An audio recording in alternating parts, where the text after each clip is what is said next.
મોરબીમાં વીજપોલના વળતરને લઈને કોંગ્રેસ નેતા પાલ આંબલિયા ખેડૂતોની વહારે આવ્યા, સાથે સરકાર પર તેમણે કેટલાક ગંભીર આરોપ લગાવ્યા। મોરબી જિલ્લામાં 765 કેવી વીજપોલના વળતરને લઈ કોંગ્રેસ નેતા પાલ આંબલિયાએ પ્રેસ કોન્ફરન્સ યોજી હતી। મોરબી જિલ્લાના ખેડૂતો સાથે અન્યાય થતો હોવાના આક્ષેપ પણ લગાવ્યા હતા।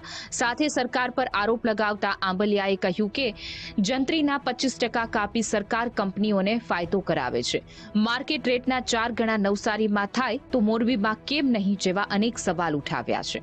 આવનારા દિવસોમાં જામનગર, દ્વારકા અને કચ્છમાં જે વીજળીનું પ્રોડક્શન આ ખાનગી કંપનીઓ કરવાની છે અને એ ખાનગી કંપનીઓ જમ્મુ કાશ્મીરથી લઈ અને તેલંગાણા સુધી જે વીજળીનું વેચાણ કરવા જઈ રહી છે, બહુ સ્પષ્ટ આના ઉપરથી થાય છે કે આ કંપનીઓ ધંધો કરે છે અને જ્યારે એ ધંધો કરે છે ત્યારે અમારી મિલકત એટલે કે અમારા ખેતરનો ઉપયોગ કેવી રીતે કરી શકે।